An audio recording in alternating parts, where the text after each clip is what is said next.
was lucky enough to just come back from Dubai, and I spent 3 days with 20 millionaires.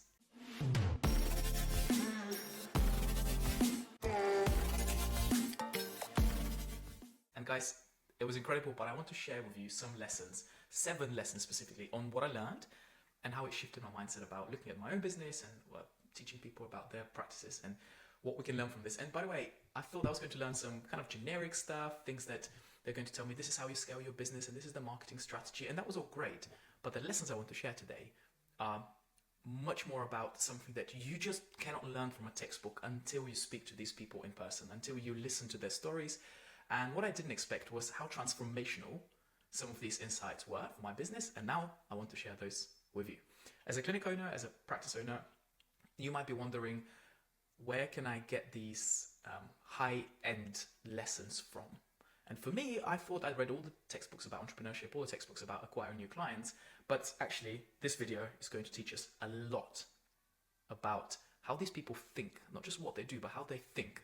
So let me share some of the top takeaways, and you have to excuse my low production quality YouTube video or podcast or whatever you're getting this video from. But the first thing that I discovered that these people all had in common was that success loves clarity.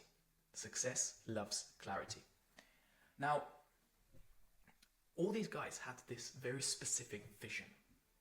They had a very clear vision of what they wanted, and they were very good at reverse engineering how are they able to get there. One millionaire said to us in the room that most people are running very hard, but they don't know where they're going.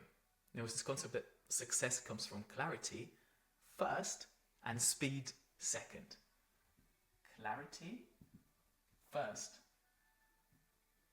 speed second. I was so guilty for so long, working on very hard, and I'm sure some of you are as well, on the wrong stuff.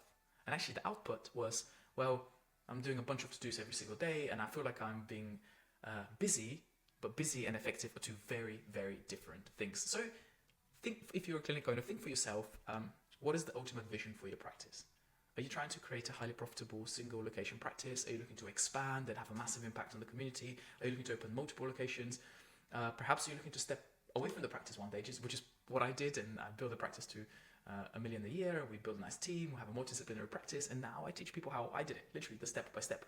But being in the room of there was probably more than 20 millionaires, but they all had these same traits, the same level of intensity and thinking, which really amazed me. And in fact, the last thing we're going to talk about in this video is something that I think you guys will find very valuable too. So having that clarity is super, super important, that clarity in your vision. The second thing was, and I wrote this down when I was sort of making notes for myself, was that systems, and I was making loads of notes. I have this, I'm going to write it in an article as well for those of you who are more interested in going in depth, but I wrote down this. Number 2 was systems build freedom. And what do I mean by that? Systems build freedom. I noticed that the wealthiest people in the room didn't necessarily work harder. They were just very smart on what they were working, and they were putting a lot of emphasis on, nowadays, yes, AI, but even if you're not so much into AI, and if you run a practice that doesn't have to be so high tech, but there was a lot of automations, there was a lot of SOPs. The one thing I wrote down is my clinic success should not necessarily entirely rely on me, or even the people that work with us. You need to create these repeatable systems for every aspect of your business, whether that's like patient onboarding, whether it's automation of emails, whether it's the marketing side of stuff, whether it's even team training, like how do you create your SOPs. So when you understand systems, and this is one of my biggest teaching points that we have in my mastermind, is how do I get people to think outside the box, not just as a chiropractor, but actually as an entrepreneur, as a business owner. So here's an action step. I need you to start thinking about this term, which is SOPs, standard operating procedures. How can you standardize something that does not require you to be there? Once you've done it once, or your practice manager has done it once, have it in a way that is recorded. Then have it in a way that is the person is kept accountable and they're reported to you. So for us, maybe I'll try to link it in the show notes, or maybe you can message me and I'll send it to you. But we have our KPI success tracker. It's that one tool that basically every single metric in my business is reported on there. And when I first started, I used it myself. I wanted to learn the ins and outs of my business. Then I gave it to a CA. Then the CA gave it to the practice manager. Now the practice manager reports to me. But the point is, it gets done and it's systemized and it's automated. And there's a lot of you out there that don't know your numbers. Therefore, you cannot create the right systems if you don't know what you're building a system for. But this, for me, I wrote it down, is systems build freedom. When you're watching these videos or listening to me talk, you have to put it into relevance for your business, for your practice. Don't just listen to what I say and think I'm going to copy him. Start to think about, how can I create a practice that can run with or without me with the same standard of care that has a huge impact on the community and on patients. The third point was this. This is a big one. All these guys had the same way of thinking about their business. And point number 3 was leverage and scale.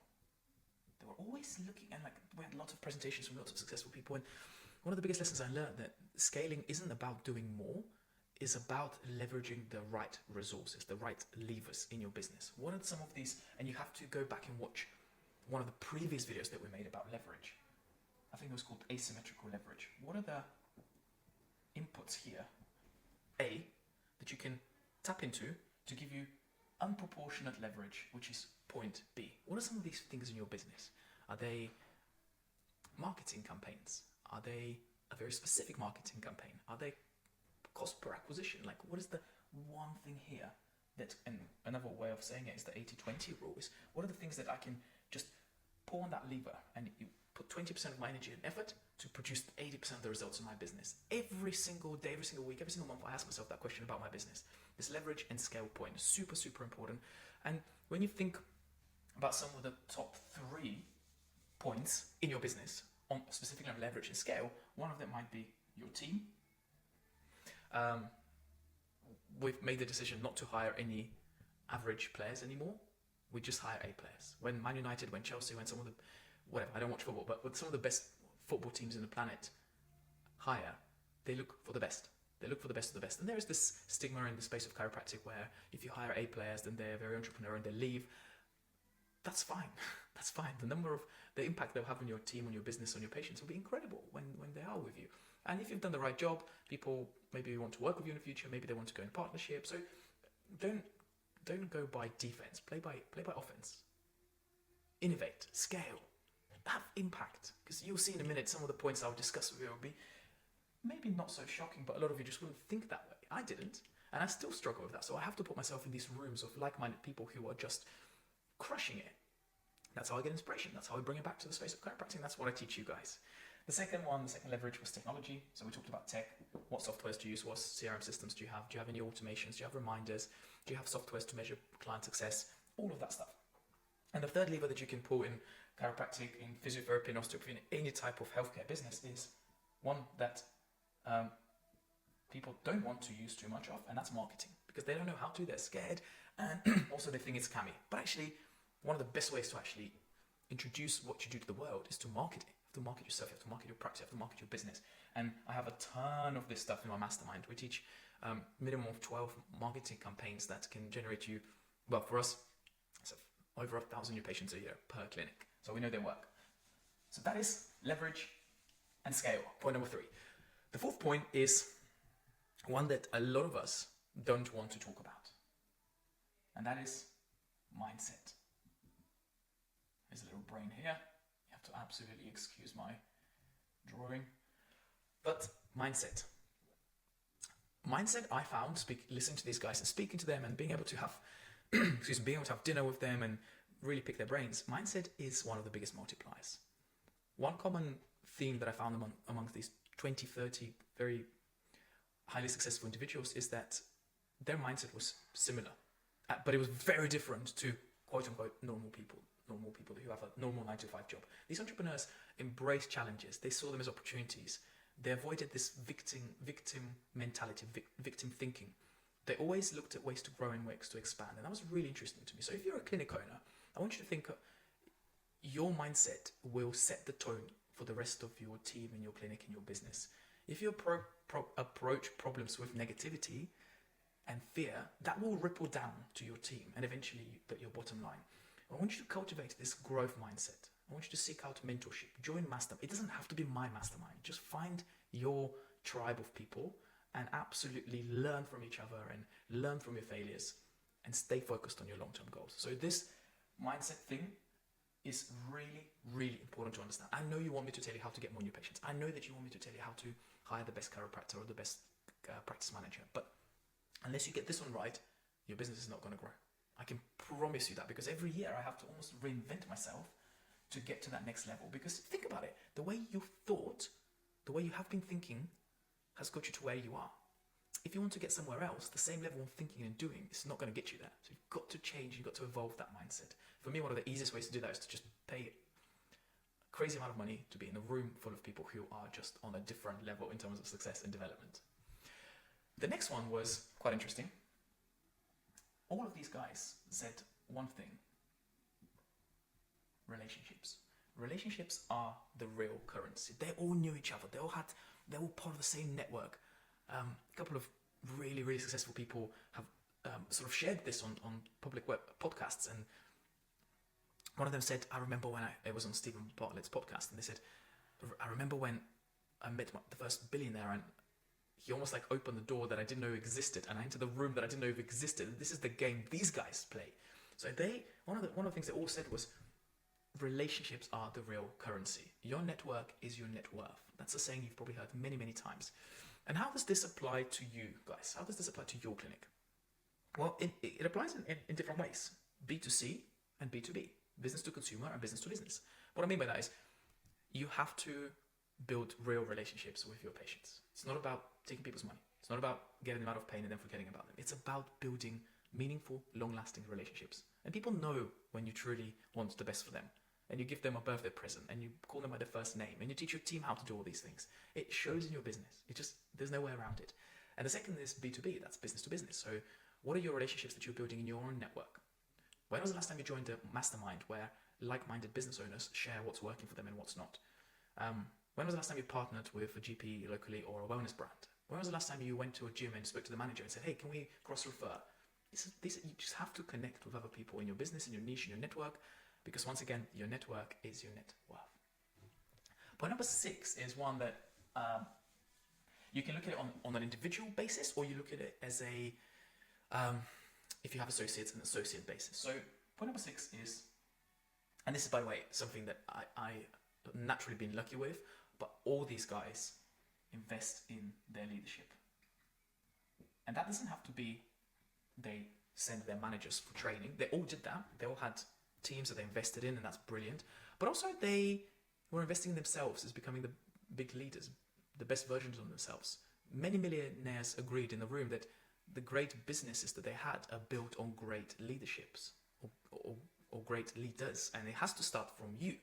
I made this video a few weeks ago, so if you can find it on YouTube on my channel, it was talking about how to build yourself first before you're building your business, because when you scale your personality, your mindset, your leadership skills, then your business will scale too. Don't just manage your team, manage yourself and lead by example. This was really, really important. So I always, on my to-dos, on my monthly projects, one of the things I ask myself this question is, how did I invest in myself? How did I invest in myself so my team can benefit from that? Which, if you think about it, is what I'm doing on this channel here. Is if I invest in myself and I've learned stuff, I pass it on to you guys in the hope that you ask me more questions. You get involved with this personal development stuff. You build the practice of your dreams and actually have freedom and actually have impact on the world. But a happy, motivated leader translates into a happy, motivated team, and a happy, motivated team translates into better patient experience, improved retention, and all the rest of the good stuff that comes with that. So this was a big one: leadership, building yourself as a leader. The final point, being in the room with these awesome individuals, was, and by the way, what was crazy, some of those were in their 20s, and they were making like 200, 300, 400, 500, 600, 700,000 a month. Some of the business they had are incredible, and they all had this one thing, that they always were thinking big. They always think bigger. That's not to say they wanted more, their vision was big. It was probably the most inspiring thing of the weekend, was every millionaire I met thought big. Doesn't matter if they were 21, it doesn't matter if they were in their 40s or 50s. They weren't afraid to set these audacious, scary goals, to dream outside the box, to invest in their growth. And I want to maybe set you a little challenge if you're watching this video and if you made it until the end. What's stopping you from thinking big? What's stopping you from thinking you can have the best clinic in town? Could you double your revenue next year, the next 12 months? Open another location. Build a business that runs entirely without you, because a lot of these goals will scare you. And that's great, because it means you're living outside your comfort. But guess what? Your comfort is keeping you where you are at right now. If you're super happy, and for some reason you're still watching this video, great, I don't think I can help you. But if something, you know you've been put on this plan to do something different, something bigger, inspire others, have more impact to your patients, to your teams, build incredible clinics, then maybe we should start thinking bigger, and maybe we should be less scared. And it's fine to be scared, but you still got to take that sort of step that usually starts with just believing it's possible. And that's why I always think to myself, but putting myself in these environments with these people who are far more successful than I am, makes me think I know what's possible. And they show me the blueprint. It's kind of literally what I do in my mastermind. I show people, guys, this is where I started my business from zero. This is how we make 1.1, 1.2 million a year. This is how we build a team. These are the SOPs we have. This is how I think. This is how I structure my day. And the lessons I learned in the last 3 days, we landed yesterday. So for the last 3-4 days, I was in Dubai with these incredible people. Was really a game changer for me. They didn't talk much about tactics. A lot of it was mindset. A lot of it was think big, challenge yourself. The tactics are super easy to learn. So building £1 million clinic might feel like it's really far away. It's really like far-fetched, and you think it's impossible. But I'm telling you, with clarity, with systems, with the right mindset, with the right mentor, you can scale your practice. You can build an amazing team. You can create super long-lasting impact to your patients and your team. But what is that first step? What do you do? Let me know in the comments. Let me know if you're listening to this or watching it. What are the things that are stopping you? And if you really think, you know what, I've had enough, I would love to see what's possible, then let's talk. The worst thing is you spend an hour with me on a strategy call. I tell you how bad your business is and what I think it needs to improve. And if you don't want to take action, at least you know what's wrong. If you want to take action, we'll kind of filter out those people who are a good fit for my program and for the mastermind. And I'd love to work with you. So yeah, this is a shameless plug, but I do believe we're building one of the best products in the world for clinic owners. And I've just been lucky enough to pass on the message that I've learned from people that are far more intelligent and successful than me. So guys, if you enjoyed the video, hit the subscribe button. If you have any questions, let me know, and I'll see you in the next video. Bye bye.